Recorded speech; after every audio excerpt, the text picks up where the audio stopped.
Hello and welcome to GPAC Community. We are a public access television channel 23 on local cable. You can also find us on social media by searching GPAC TV 23 and also visit our website at gpactv23.org. My name is Tanisha Woods and my co-host is Daryl Tedderton. On today's program, we have with us Sarah Taylor from ECU Health, Home Health and Hospice, and she's here and she's going to share information about a program entitled Living On After Loss. Sarah, welcome to the program today. It's a pleasure to have you. Well, thank you very much, and I'm so excited to share this program with both of you. Yeah, so Daryl and I are looking forward to all that you'll share with us and our viewers. And so in being able to hear about the program, can you start off by letting us know what Living On After Loss is and how it got started? Absolutely. Well, it is actually an 8-week program that is designed to help individuals through the grief process that from where they have possibly lost a loved one. It is a support group. It is not counseling, but it is support. It was actually started in the 90s by 2 nurses at the hospital. That was Susan Redding and Susan Sugg. Both of them have retired since then, and the program actually has continued on through the ability of having additional facilitators. Wonderful. And so in being able to add to hearing that this could be a program in addition to counseling or therapy that individuals may receive, what are some goals of the program? Okay, well, there are several different goals. The first one is to provide information to the participants. It's designed to give them resources as they are walking through that journey of grief. It's to help them to normalize their life and to validate that these feelings that they are actually having are real. And then it also is to educate them about the grief process. And that's very important. Yeah. So what are some grief issues addressed? Oh, they could be anger. They could be all sorts of different types of things that they would be addressing. Loneliness, isolation, maybe not wanting to get out of the home, fear of the unknown, maybe having to handle a whole household by themselves where they had a partner that helped do that before. So there are a lot of different things that each person would be dealing with. And I think it is important to stress that each person's grief journey is exactly that. It's individualized based on each person. So what are some guidelines for each meeting or each group? Okay. Well, first of all, the facilitators will prepare a packet that has lots of information. And in this packet, it's going to have like stepping blocks. Each week there's going to be new information that's going to build on the week before. And so this way people can participate, they will know what's coming up, they will be able to relate it to what they are going through, and then they will also have that information in the future. So I can see it being beneficial while they're there within the session, but when they go home, they can also reference it. Exactly. Okay. And you know, we really try to make sure that the program and each session is not rigid. We want people to be able to communicate and to share their experience. It's through that sharing that others can learn. So it's not just coming from the facilitator, but it's also coming peer to peer. And what we find is that there are friendships there that are developed, and people really don't feel isolated any longer. They're able to say, you know what, I'm feeling that way too. Mm-hmm. What you're doing is a great idea. Maybe I should adopt that as well.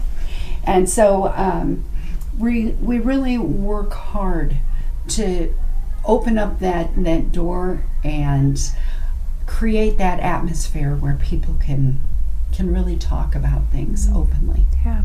So in the 8-week sessions, can you speak a bit about what the format would look like in regards to if there's adequate time for discussion? How do the facilitators actually guide them through? And is there enough time for discussion? Okay. First of all, we do limit the number of people that is going to participate in each group. Usually that's 10 to 12 participants. That way we can definitely give each person that amount of time to be able to openly discuss what they are feeling and identify those parts of that communication that create a good conversation. We also promote and encourage people to talk about their inner thoughts. You know, sometimes keeping those could possibly be what's holding back. Mm-hmm. But when you put it out there, then others are able to say, yeah, I felt that way too. Yeah. You know? So being able to express. Exactly. We do encourage people to make sure that they try to attend each and every session. You know, it's only 8 weeks long. It's an hour and a half for each session. And what I have heard and what I have found is that once they build that connection, they really look forward to coming back and experiencing the next week. Yeah. So why is it important? How important is it to actually attend all of the sessions within the 8 weeks? Well, the reason why is because it focuses on what they learned the week before. Okay? And then it starts to make sense and validate what that person is experiencing. We feel that it is out of respect for the other individuals that we don't introduce any new members after the second week, because that's when they're going to start sharing the stories. The first 2 weeks, they're going to be talking about what is grief, how does it appear, what are the different stages and things. The facilitators actually like to say, we're going to talk the death out of grief. Well, can someone join the group at any time? We prefer that they look at the calendar and make that commitment to come to the 8 weeks, and we will let somebody come in at, like on the second week, but after that second week and it is done, then we cannot have anybody else come in. And the reason why is because of confidentiality. People have learned to trust those that are around the table. And so what we would encourage people to do is to wait for the next session, and then we would be willing to bring them in. And we do keep a list of people and then remind them in the future, hey, you called us and you said that you were interested. We're going to be starting out a new session. Would you like us to sign you up? Sounds like that group becomes a family themselves almost. It sounds like they get so connected with one another. Being at ECU Home Health Hospice is sponsoring this. Are they the only ones that can attend this, or is it open? How does that work? Are they the only ones that can attend? No. They are not. We actually want this to be for the community. Okay. We encourage anyone who has lost someone, and it has to be a human, like I said earlier, but it doesn't matter if it was because of an illness or a car accident or the death of a child. People experience this in all different ages and all different experiences, even suicide. So we encourage the community to understand what you're going through is real. We acknowledge that, and we want to help you to have those resources. And speaking about ages, in our community, we have individuals who are all different ages. Is there an age limit or an age minimum for the participation in the program?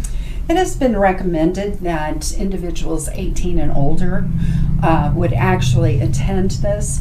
The reason why I say that is because, children have a different way of communicating. They may need to draw what they're feeling, or they may need to role play and act out with toys. So therefore, one-on-one counseling would be better for those younger children. So I would really suggest 18 and older. They're going to be telling their own life story, and there may be things that younger children might not understand. Yeah, I can hear that, it being age and developmentally appropriate for students or children. Yes. Thank you for that. And so our viewers 18 years or older, they're listening. How might they move forward in getting more information about participating in Living On After Loss? That is very easy.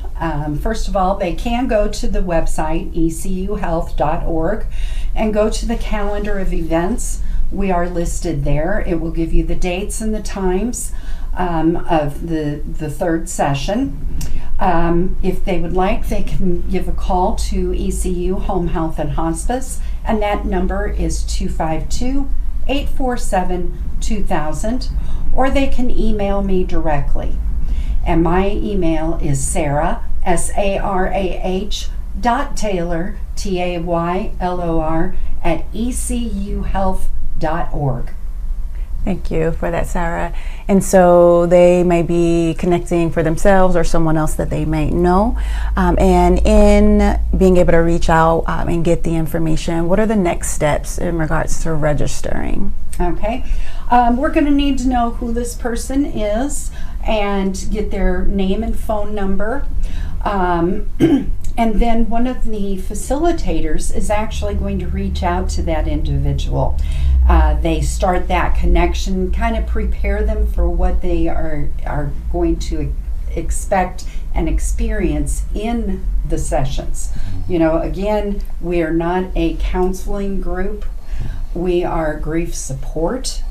And many times people are reaching out, but the fear of the unknown is something that is very real. And so if they can connect with that facilitator and at least know one person in the room, that's going to make it easier for them to come back. And so in them checking their calendars, what are the dates for the third session that they should be checking to see about their availability? Okay.